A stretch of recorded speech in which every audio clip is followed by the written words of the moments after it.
इस शक्ति को जागृत करना है। इसीलिए कह रहे हैं तुम्हें शास्त्र 100 बार समझा रहे, गुरु हजार बार समझा रहे, तुम्हारी समझ में नहीं आ रहा, क्योंकि तुमने अपनी शक्ति का नाश कर दिया है।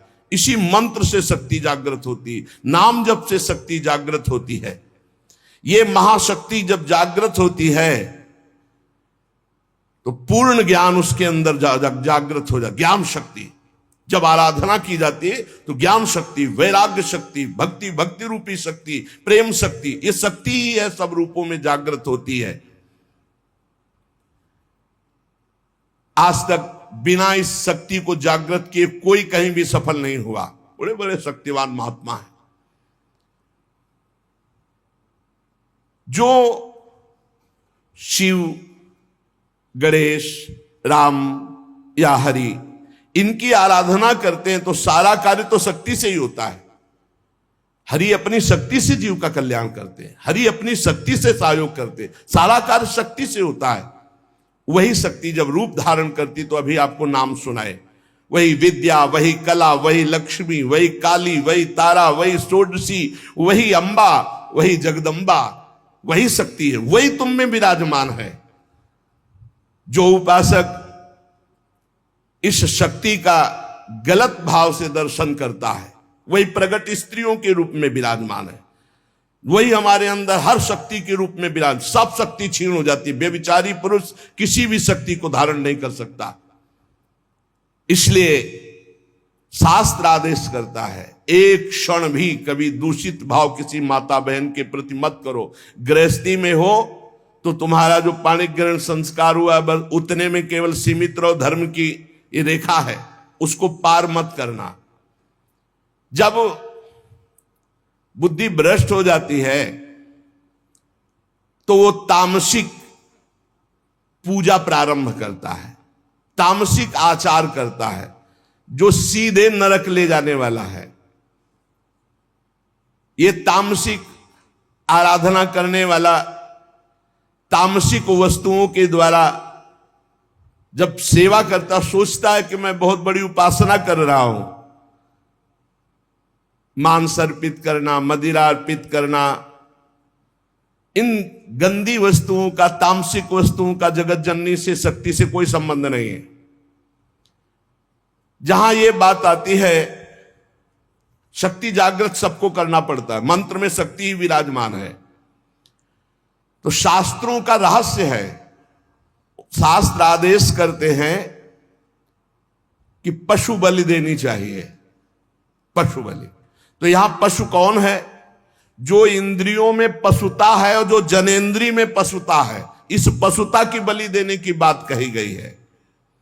जिह्वा का मुख्य कार्य है पवित्र भोजन करना, पर जो अपनी शक्ति को खोकर मनमानी भोजन करते हैं, जनेंद्री का कार्य है मैथुन करना।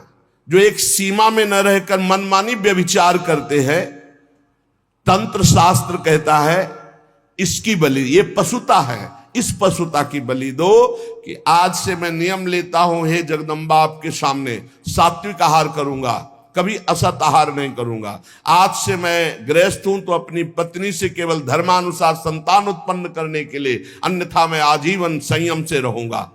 ये बलि देने की बात कही गई है। जो काम की लिप्सा है उसका नाश करो। जो स्वाद की, ये दो इंद्रियां बड़ी प्रबल हैं, जनेंद्री और रसेंद्री। परमार्थ में चलने वाले को अपनी दैवी संपदा जागृत करने के लिए इन दो की बलि देना ही पड़ेगा, जबान के स्वाद की और जनेंद्री के भोग की। इस पशु बलि के अतिरिक्त पराशक्ति को कहीं भी ऐसा नहीं लिखा कि अन्य पशुओं की बलि चढ़ाई जाए। जिह्वा पशु की बलि चढ़ाओ, मतलब जिह्वा काटना नहीं है, जिह्वा की रसेंद्री में सात्विक भोग केवल ले जाना है, रजोगुणी तमोगुणी भोजन नहीं पाना है। और ये जो अज्ञानी जन नहीं जानते हैं, ये भोले भाले पशुओं की बलि करते हैं और सोचते हैं कि मां प्रसन्न हो जाएगी, शक्ति जागृत हो जाएगी। और जो जनेंद्री को संयम में रखता है, समस्त चराचर जगत की जितनी भी स्त्रियां हैं सबको जगदम्बा का स्वरूप मानता है, भगवती की शक्ति उसके अंदर जागृत हो जाती है। विद्या तव देवी भेदा स्त्रिया समस्ता सकला जगत्सु। जितनी विद्याएं भेद से सब हे जगदम्बा आप ही हैं, और जितनी माताएं हैं वो सब छोटी बड़ी सब हे जगदम्बा आप ही हैं। जो गृहस्थाश्रम का व्रत धारण किए एवं पितृ ऋण से मुक्त होने के लिए केवल संतान उत्पत्ति के लिए अपनी पत्नी से सहवास करते हैं और निरंतर भगवत भजन करते हुए संयम से चलते हैं, उनको भी ब्रह्मचारी ही कहते हैं, उपासक ही कहते हैं। अन्यथा जगन माता की तरफ यदि काम दृष्टि से देखा तो वो संहार शक्ति भी है, तुम्हारे अंदर की साधना दैवी संपदा सबका नाश हो जाएगा। किसी भी माता बहन की तरफ काम दे, वो तुम्हारी भोग्य वस्तु नहीं है। अगर असावधानी की तो आपकी आंतरिक शक्तियां आपको छोड़ देंगी, फिर आप पतित हो जाएंगे। ये मोक्षदायिनी शक्ति है यदि सही भाव से चला जाए। उपासक इस मार्ग में, भगवत मार्ग में बलिदान जरूर देना होता है, बलि देनी ही होती है। बहुत सावधानी से सुनना, यहां अपने भोग वासना की बलि देनी होती है। जो भोगों में फंसा हुआ है उस वृत्ति की बलि देनी होती है। ये मां के नाम पर मां की ही संतान और उसका गला काट करके, ऐसी बलिदान की कहीं शास्त्रों में आज्ञा नहीं की गई। मां को हर संतान अपनी उतनी ही प्यारी होती, चाहे वो मूर्ख क्यों ना हो। तो जगन माता जगदम्बा दिव्य शक्ति, इनके बिना तो कुछ है ही नहीं। त्याग शक्ति, वैराग्य शक्ति, ज्ञान शक्ति, भक्ति शक्ति, प्रेम शक्ति, यही सब स्वरूपों में प्रकाशित है। जो मूर्ख मां के प्यारे बच्चे की मां के सामने बलि चढ़ाता है, मां उसके धन जन बुद्धि बल ऐश्वर्य सत्ता इस सब का नाश कर देती है। ध्यान देना, ये जो मुर्गा मुर्गी बकरा बकरी माता के सामने चढ़ाते हैं कि हाँ मां प्रसन्न हो जाएगी, दीनहीन दुखी उस पशु को जो कुछ नहीं कर सकता है, तुम मां की कृपा प्राप्त करने के लिए मां के सामने मां के बच्चे को मारकर, मां को वो खून चढ़ाकर तुम जानते हो मां प्रसन्न हो जाएगी। तो स्पष्ट लिखा है तुम्हारा सारा धन जन बुद्धि बल ऐश्वर्य सत्ता सबका नाश कर देगी वो मां, क्योंकि तुम उसके खिलाफ कार्य कर रहे हो। मां कब प्रसन्न होगी? जब तुम अपने धन बल से, बुद्धि बल से, शरीर बल से दूसरों को सुख पहुंचाओगे, क्योंकि दूसरे सब मां की संतान है। मां तुम्हें गोद में बैठा लेगी जब मां की आज्ञा के अनुसार चलोगे, और वही सब शक्तियों की स्वामिनी है, वो तुम्हारे अंदर शक्ति जागृत कर देगी। बलिदान करना है, निश्चित शास्त्रों में आज्ञा है बलि की, बलि चढ़ाना है, लेकिन काम की बलि चढ़ाना है, क्रोध की बलि चढ़ाना है, लोभ की बलि चढ़ाना है, असत्य की बलि, इंद्रिय विषय विलासिता इसकी बलि चढ़ाना है। तुम मां से प्रार्थना करो तुम्हारी बुद्धि शुद्ध हो जाए, मां की चरण रज से तुम्हारे अंदर आसुरी भाव उसकी बलि चढ़ जाए।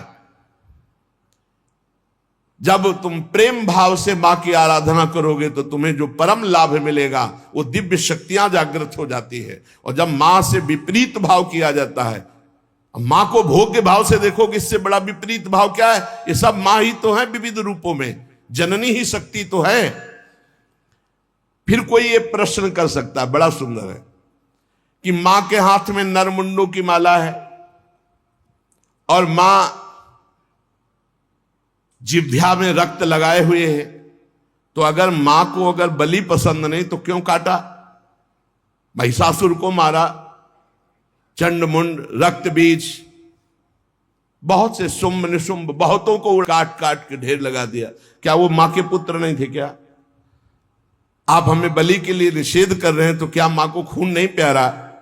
तो कह रहे वो मां के बच्चे नहीं हैं, हम ऐसा नहीं कहते, वो मां के बच्चे हैं, पर वो मां से ही भोग करने की भावना रख रहे थे और मां के उन सीधे साधे दुर्बल बच्चों की हिंसा कर रहे थे। तो अगर एक बच्चा ऐसा हो जाए कि पूरे परिवार को काट रहा है तो मां स्वयं काट देगी।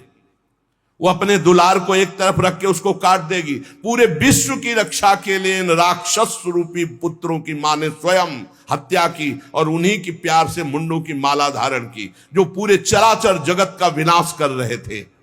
पूरे चराचर जगत को कष्ट दे जो बालक, तो मां समर्थ होते हुए कैसे बर्दाश्त कर सकती है। इसलिए निरपराध ये बकरा, ये मुर्गा किसी को कष्ट नहीं दे रहे। अगर तुम्हें बलि चढ़ानी है तो अपने काम, क्रोध, लोभ, मोह, मद, मत्सर की इनकी बलि चढ़ाओ, अपनी वासनाओं की बलि चढ़ाओ, अपनी जिह्वा रसेंद्री की बलि चढ़ाओ कि हम ऐसे गलत भोजन नहीं करेंगे। जनेंद्री, हम किसी माता की तरफ कभी हम गंदी दृष्टि नहीं रखेंगे, सब में भगवत भाव रखेंगे। जो इन सीधे साधे पशु पक्षियों की बलि चढ़ाता है तो भगवती फिर उनका विनाश दूसरे रूप में करती है। इसलिए उपासक किसी भी तरह से कोई आसुरी प्रवृत्ति वाली उपासना न स्वीकार करे, कोई आसुरी प्रवृत्ति वाले आचरण न करे। किसी भी शक्ति को मंजूर नहीं। शक्ति सबको चाहिए, चाहे किसी भी मार्ग में चलने वाला हो, शक्ति सबके अंदर जागृत होती, बिना शक्ति के एक कदम नहीं चल सकता। पशु बल, मानव बल, असुर बल, देव बल, ये ईश्वरी शक्ति के आगे नहीं, सब ईश्वरी शक्ति के अंतर्गत है। जब पशु बल बढ़ता है तो यही शक्ति जागृत होकर उसका नाश करती है। जब मानव बल बढ़ता है आसुरी प्रवृत्ति से तो यही शक्ति उसका नाश करती है। जब असुर बल बढ़ता है तो यही शक्ति नाश करती है। जब देव बल बढ़ता है और असुर भाव को प्राप्त होता है तो उसका भी विनाश यही शक्ति करती है। महिषासुर विशाल पशु बल, तो भगवान की शक्ति ने महान दुर्गा रूप धारण करके काट के फेंक दिया महिषासुर को। मानव बल जैसे कौरवों में बढ़ा, मानव बल जैसे बाणासुर में बढ़ा, मानव बल शास्त्राबाहु अर्जुन में बढ़ा, परशुराम की शक्ति ने काट के फेंक दिया। श्री कृष्ण शक्ति ने बाणासुर को सीमित कर दिया। श्री कृष्ण शक्ति ने कौरवों का विनाश कर दिया। मानव बल, जब अपनी मर्यादा से कोई बल बढ़ता है तो भगवान की दिव्य शक्ति उसका शासन करती है। जैसे रावण का असुर बल बढ़ा, भगवान ने रान को कुल रोवनिहारा। जब इंद्र देवता का दैव बल बढ़ा तो गिरिराज जी उठाकर सारा बल उनका चूर कर दिया, घमंड चूर कर दिया कि मैं देवराज हूं। ईश्वरी शक्ति चारों तरफ से आपको घेरे हुए है। आप साधारण नहीं हैं, आप भगवान के अंश हैं। आप मर्यादा से चलेंगे, आप सत्य मार्ग में चलेंगे तो आपके अंदर ईश्वरी शक्ति जागृत होगी, और असत्य मार्ग में तो वही ईश्वरी शक्ति आपका विनाश कर देगी, ऐसी जगह ले जाएगी कि आपका नाश हो जाएगा। इसलिए आप अपनी शक्ति का जागरण करें, ना कि अपना नाश अपनी ही शक्ति से करवावे।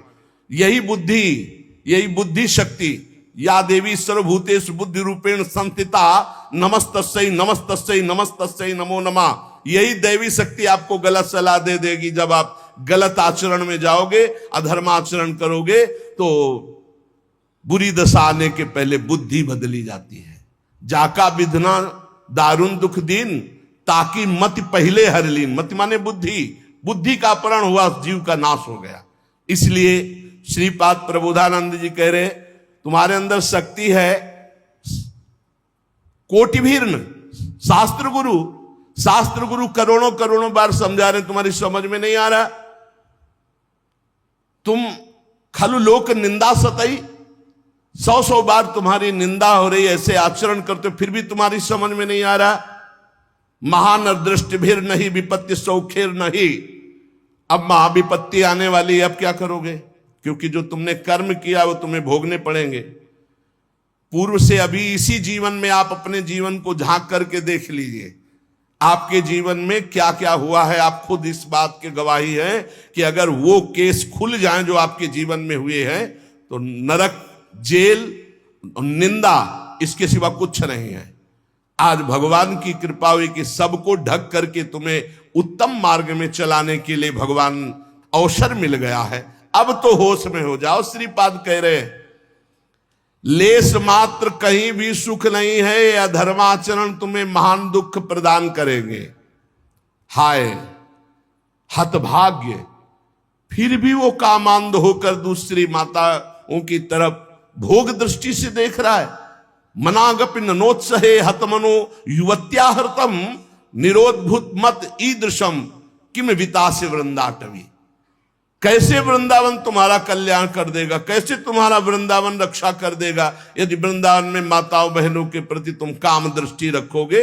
हाय हाय, हजारों बार करोड़ों बार गुरु समझा रहे, शास्त्र समझा रहे, फिर भी तेरी समझ में नहीं आ रहा।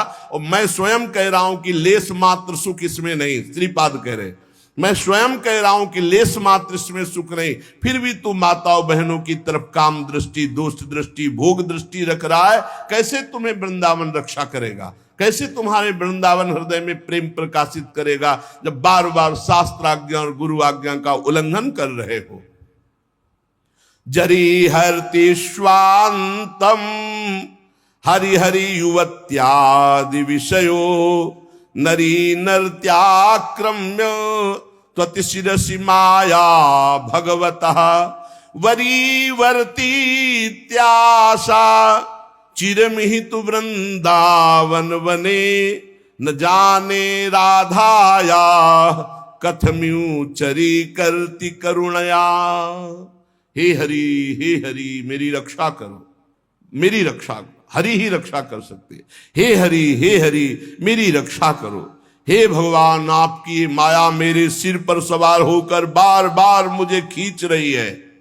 ऐसा सबके हो रहा है। हे भगवान, ये आपकी विचित्र माया मेरी बुद्धि में सवार होकर, खोपड़ी में सवार होकर बार बार खींच रही है। मैं श्री वृंदावन धाम वास करता हूं, आशा रखता हूं इसी जन्म में भगवत प्राप्ति हो, पर क्या श्री जी की करुणा अब हमारे ऊपर नहीं हो रही जो हमारी बुद्धि माया खींच रही है। हे वृंदावन धाम, हे हरि, हे किशोरी जो करुणा करो, ऐसी कृपा कर दो कि मेरी बुद्धि, सबसे ज्यादा आक्रमण इसी का होता है। द्वितीय आक्रमण कंचन का, और तृतीय आखिरी आक्रमण होता है नाम हो जाए, कीर्ति हो जाए। इन तीन से जो बचा ले जाए वो भगवत प्राप्ति। कैसे बचे, अब उपाय बता रहे। राधा कीर्ति सुधा रसेन रसना रात्रिं दिवं पूर्यताम श्री वृंदा विपिने तदीय पदयो कैंकर्य में वार्थताम। रात दिन प्रियाजू का नाम जप करो, राधा राधा राधा। रात दिन रसना से श्री स्वामिनी जी के पदों का गायन करो, उनकी कीर्ति उसमें विराजमान है। सुंदर सुंदर पद है चतुरासी जी के। अर्थों की तरफ मत जाओ, अर्थ तो स्वयं प्रकाशित होगा। एक बार श्री सदगुरुदेव भगवान से वाणी जी के अर्थ के विषय में चर्चा की तो उन्होंने कहा, जब तक साधक का पुरुष भाव है तब तक ज्यादा अर्थ पर ध्यान नहीं देना चाहिए। वाणी जी का गायन वनिता पुरुष भाव मिट जाए तब सेवे ललितादिक के भाई। चतुरासी जी महान सिद्ध औषधि है। काम वेदना को शांत करने के लिए अग्नि के समान है। संसार समुद्र से पार होने के लिए चतुरासी जी नौका के समान है। आराम से नाव में बैठ गए, खेवैया हरिवंश चंद्र जी में पार कर दिया। भवजल निधि को नाव और काम पावक को पानी। और इतना ही नहीं, प्रेम भक्ति को मूल, मोद मंगल सुखदानी। बड़ा आनंद हर समय बना रहेगा। एक बार 24 घंटे में चतुरासी जी का पाठ कर लिया, 84 लाख योनियों में नहीं जाओगे।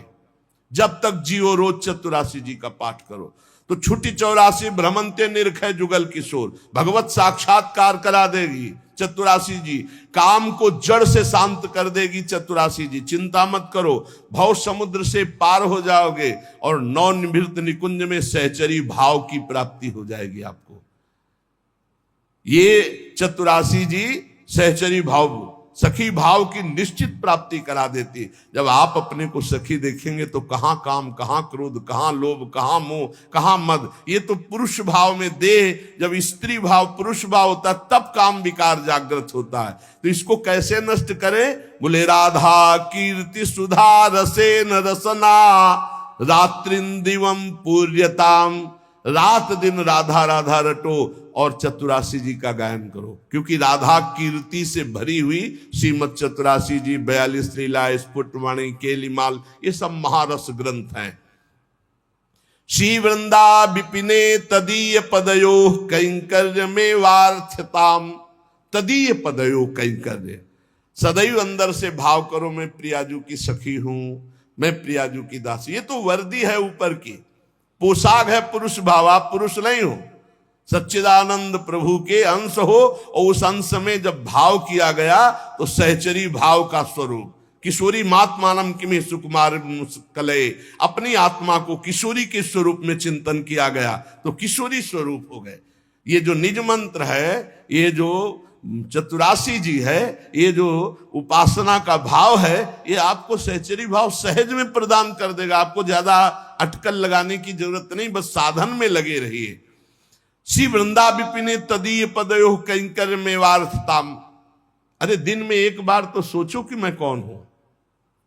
सोचते आप सब दिन में एक बार तो सोचिए कि मैं कौन हूं। मैं श्री जी की हूं, मैं श्री जी की सहचरी हूं, मैं श्री जी की दासी हूं। धैर्यम स्वर्णमयी सितुर्नव वयो रूपा श्रिया हार्यताम। स्वर्णमयी जिनकी अंग कांति है वो मेरी प्राणेश्वरी श्री किशोरी जू। 9 वयस अवस्था है, मुकुलित वय 9 किशोर, और हम उन्हीं के समीप सेवा सौंध लिए हुए वैसे ही रूप है। प्रियाजू का प्रतिबिंब स्वरूप सहचरिया है। एक सहचरी का सौंदर्य ऐसा है कि करोड़ लक्ष्मियों को आश्चर्यचकित कर दे। लक्ष्मी कोटि विलक्षण लक्षण लसल लीला किशोरी सतई राराध्यम ब्रजमंडलेति मधुरम राधाभिदानम। ऐसा सौंदर्य श्री स्वामिनी जी की सखियों का, तो वो हमारा स्वरूप है, वही हमारी आत्मा है।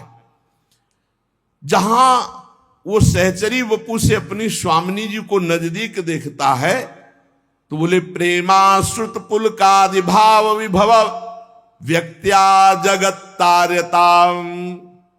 बाहर से पुरुष या स्त्री शरीर है, अंदर से अपने को अपनी स्वामिनी जी के समीप भाव दे से जहां देखा तो प्रेमाश्रुत पुलकादि भाव विभवैर, दिव्य भाव अशुभ प्रवाह चल रहा है।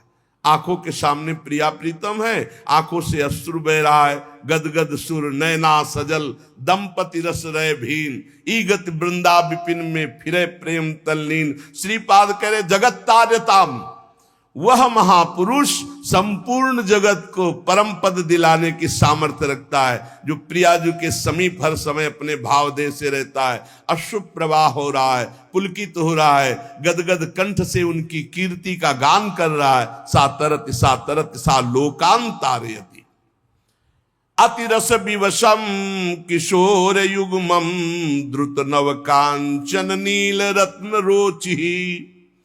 सुई मलवर भाव मूर्ति वृंदा विपिन निकुंज गृहोदरे चकास्ति। पर यह भाव अनन्यता से आता है, अपने इष्ट के अनन्य हो जाना, सर्वत्र अपने इष्ट को देखना और अपने इष्ट में अनन्य भाव आ जाना। इतना तो समझना यह है कि भगवान एक हैं, प्रभु एक हैं, दो नहीं। बोले हमारे तो प्रिया प्रीतम 2 हैं, ये भी एक ही है। रसोया परमानंद एक एव द्विधा सदा, एक ही परमानंद रस रूप धारण किया, प्रिया और प्रीतम का रूप। ये नवल किशोरी नवल किशोर, 2 तन, 1 प्राण, 1 मन, 1 रुचि, 1 स्वभाव, 1 तत्व, और 2 तन धारण किए हुए हैं। सत्य 2 नहीं होते, एक ही होता है। वो विभिन्न रूपों में प्रकाशित हो सकता है पर होता एक ही है। वो अलग अलग दिशा में, अलग अलग रूपों में, अलग अलग नामों में प्रकाशित हो गया। जैसे हमारे यहां हित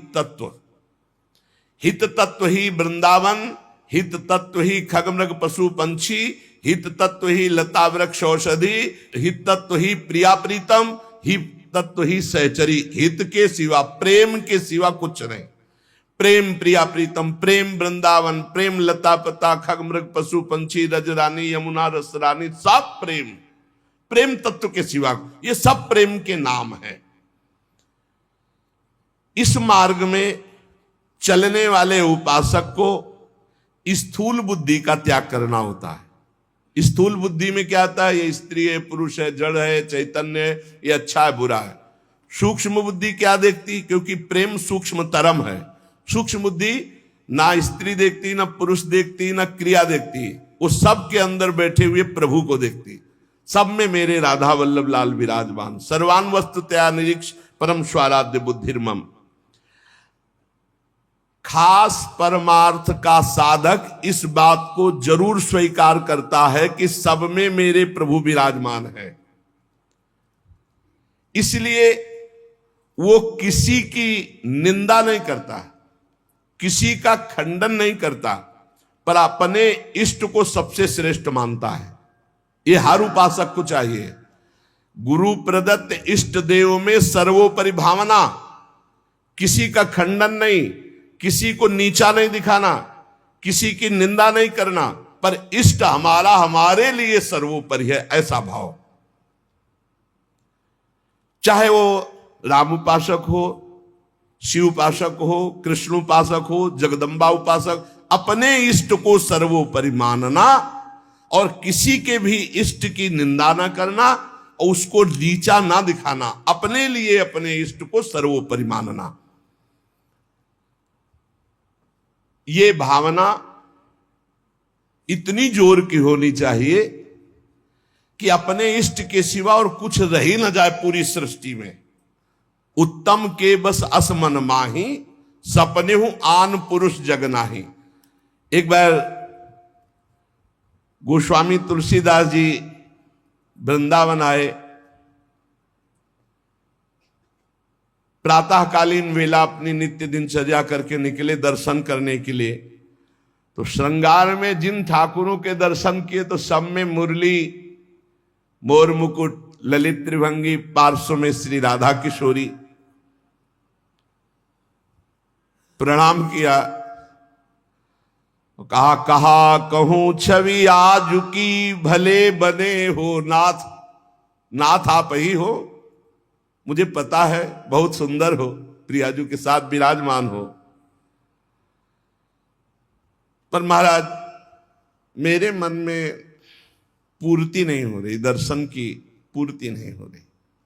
जो प्यास है वो मेरी तृप्ति नहीं हो रही। मैं देख रहा हूं सांवले सलोने आप मेरे ही प्रभु हो, गोरी प्रियाजू आप मेरे ही हो, मुझे कोई संशय नहीं है, पर ये रूप हमारी तृप्ति का कारण नहीं। देख लो इष्ट निष्ठा, जबकि जड़ चैतन्य को सबका बोध है, गोस्वामी जी को। प्रभु जब मैं आपके कर कमल में मुरली देखता हूं और मयूर पिच्छ मस्तक पर देखता हूं और सीधे खड़े होने की जगह 3 जगह से टेढ़े ललित त्रिभंगी देखता हूं, बड़ा सुंदर रूप है, मुझे तृप्ति नहीं। तुलसी मस्तक तब नवे जब धनुष बाण हो हाथ, साष्टांग दंडवत तो तब करूंगा जब ये मुरली की जगह सारंग धनुष हो और टेढ़े की जगह सीधे हो जाओ और राज मुकुट चक्रवर्ती सम्राट का धारण किए हुए। प्रभु मैं जानता हूं भले बने हो नाथ, मेरे ही नाथ हो, कोई अंतर नहीं, पर मैं साष्टांग दंडवत तभी करूंगा। जिस मंदिर में जाते हैं वहीं प्रिया प्रीतम, तो वृंदावन है, यहाँ तो ढाक पात सब जगह राधा राधा राधा राधा, कृष्ण कृष्ण, ये तो प्रिया प्रीतम का महल है।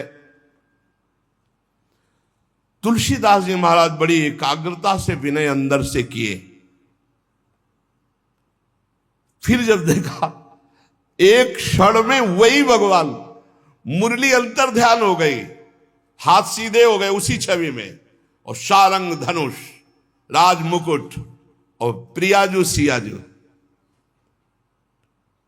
मुरली मुकुट दुराय के नाथ भय रघुनाथ, तत्काल सियाराम को जय साष्टांग दंडवत की जय जय प्रभु जय। इतने बड़े महापुरुष ने यह सिद्धांत स्थापित किया, यद्यपि प्रभु आप ही हो, कहा कहूं छवि आज की, भले बने हो नाथ, पर तुलसी मस्तक तब नवे जब धनुष बाण हो हाथ। ऐसे अपने इष्ट देव की निष्ठा होनी चाहिए। आप ही हो प्रभु, लेकिन नाथ हमारे हृदय को तृप्ति जब होगी जब हमारे रघुनाथ जी के रूप में आप दर्शन दो। ऐसे ही अपने एक प्रसंग आता है रसिक अनन्यमाल में, हरिदास जी उनका नाम, शायद हरिदास तुलाधार नाम था, जो जगन्नाथ जी के संतों के दर्शन के लिए यात्रा कर रहे थे तो रास्ते में देखा एक गाय पर आक्रमण किया सिंह ने। रसिकानंद में चरित्र है। उन्होंने तत्काल संकल्प किया, मन वचन कर्म से यदि मैं भगवान का भक्त हूं तो मैं अपने सामने एक गौ हिंसा नहीं देख सकता। तो उन्होंने सिंह को कहा कि प्रार्थना है, रुक जाइए आप। भजन के प्रताप से सिंह रुक गया। भजन का बहुत बड़ा बल होता है। और कहा मुझे खा लीजिए, लेकिन गाय को नहीं खाने देंगे हम, आप कृपा करो। मैं ये नहीं कहता कि आप अपना पेट ना भरो, मांसाई से पेट भरो, लेकिन मुझे खा लो। सिंह ऐसी दृष्टि से मानो देखा, उनके हृदय में आया कि अच्छा मैं बूढ़ा हूं, तुम्हारा पेट नहीं भरेगा, तो मेरे जवान लड़का, बस मुझे कुछ समय दीजिए, मैं लौट के जाता हूं, अपने पुत्र को साथ लेके आता हूं, वो हष्ट पुष्ट जवान है और मैं, दोनों को खा लेना, गाय मत खाओ। भजन का बड़ा प्रभाव होता है। सिंह शांत हो गया, वो लौट के आया, अपने पुत्र से कहा मैं वचन दे के आया हूं सिंह को, वो गाय को खा रहा था, अब आप चलो और हम दोनों को वो खाएगा, उसका पेट भर जाएगा। ये देखो धर्मात्मा पुरुष की संतानों, उनका पहली बात तो पिता आज्ञा का पालन होगा और दूसरी बात गौ रक्षा के लिए हमारे प्राण जाएंगे। आज हमारा जन्म धारण करना सार्थक हो गया और पिताजी चलो आगे आगे वो चलने लगा। जब वहां पहुंचे, प्रार्थना की, बिल्कुल वैसे सिंह बैठा था, गाय जा चुकी थी। प्रार्थना की मुझे खा लो और मेरे बेटे को खा लो। बड़ी जोर से गुर्राया सिंह, दहाड़ा, आंख मूंद के बैठ गए। थोड़ी देर देखा कि आक्रमण ही नहीं हुआ, तो जब देखा तो शंख चक्र पद्म गदा धारण की हुई भगवान नारायण। तो उनका अच्छा परीक्षा ली जा रही थी। प्रणाम किया और कहा प्रभु आप, और उदास हो गए। तो उनका तुम प्रसन्न होते हुए भी उदास कैसे हो गए? बोले प्रभु मेरे नेत्रों को बान पड़ गई है, निकष कुंज ठाढ़े भये, हरिवंश महाप्रभु के शिष्य थे। निकष कुंज ठाढ़े भये, भुजा परस्पर अंश, श्री राधा वल्लभ मुख कमल निरख नयन हरिवंश। मैं जानता हूं मेरे ही प्रभु पर मुझे प्रसन्नता नहीं। अगर मुझे प्रभु प्रसन्नता देना चाहते हो तो उसे, वहां तत्काल जो शंख चक्र गदा पद्म धारण की हुई भगवान नारायण थे, अंतर ध्यान हो गए। वही तत्व है ना, तत्काल प्रिया प्रीतम के रूप में नेत्र शिर आ गए। एक प्रसंग आता है प्रियालाल ब्रजलीला के अंतर्गत, एकांतिक कोई वार्ता करना चाहते थे समस्त गोपी मंडल के मध्य में, तो अंतर्धान हो गए। पूज्य भाई जी से हनुमान प्रसाद पोद्दार जी ने लिखा है। अब सांकेतिक कुंज में जाकर लालजू विराजमान हो गए। प्रियाजू दूसरे मार्ग से उधर चली और गोपीजन दूसरे मार्ग से। गोपीजन वहां शीघ्र पहुंच गई और देखा लालजू ने कि गोपियां आ गई। अब क्या करे, तो दो भुजा बढ़ा ली। भाई जी ने लिखा ब्रजलीला के अंतर्गत वही श्याम सुंदर है, पर दो भुजा बढ़ने का नजदीक गए, बस नेत्रों से प्रणाम किया और कहा हे भगवान नारायण हम पर कृपा करो, हमारे प्रीतम श्याम सुंदर मिल जाए, और आगे बढ़ गई। दो भुजा बढ़ा लेने से कोई प्रियता नहीं किसी गोपी के हृदय में। पर जब लाडली जो उस कुंज में प्रवेश किए तो महाराज कोशिश करते रहे कि दो भुजा रख ले, लेकिन अंतर्धा महामाधुर्य रस प्रवाहिनी श्री स्वामिनी जी की दृष्टि, बस मुरली मनोहर द्विभुज। तो यहां अनन्यता, उपासक में जितनी अनन्यता आ जाएगी उतने इष्ट देव की समीपता का उसे अनुभव होने लगेगा। अब इस अनन्यता को हम कैसे प्राप्त करें, तो कह रहे नाम जप के द्वारा। भगवान नाम जप में इतनी सामर्थ्य है कि अन्य अन्य आश्रय, अन्य अन्य जगह जो गया हुआ मन है वो लौटकर अपने इष्ट में अनन्य हो जाएगा। भाई जी महाराज साधन बता रहे हैं, नाम जप, सब कुछ इसी से प्राप्त हो जाएगा, विश्वास कर लीजिए। तो लोग पूछते हैं कौन सा नाम जप करें, तो पहली बात है कि जो आपके गुरु ने नाम दिया है वो नाम जप करो। यदि आपने गुरु नहीं बनाया तो जो नाम आपको भगवान का प्रिय हो, गोपाल शास्त्र नाम में 1000 नाम है, विष्णु शास्त्र नाम में 1000 नाम है, राम कृष्ण हरि शिव, जो नाम आपको प्रिय हो नाम जप करो। वो आपको गुरु से मिला देगा, गुरु मंत्र दिलवा देंगे, वो आपको भगवत प्राप्ति का सब वही नाम करवा देगा। आप शुरू तो करो नाम जप करना। जिनको सौभाग्य से गुरु मिल गए हैं, अपने गुरु के द्वारा दिए हुए नाम पर आसक्त हो जाओ। और मन का एक स्वभाव है, ये बगल में कुछ लेके चलने का स्वभाव है, गुरु से हटकर कुछ लेके चलने का। ये स्तोत्र ले लें, ये नाम ले लें, ये इसका स्वभाव है। इसी स्वभाव को हटाना है। गुरु ने कहा राम तो राम, गुरु ने कहा राधा तो राधा जीवन, उसी से आप देख लेना सब कुछ प्राप्त हो जाएगा।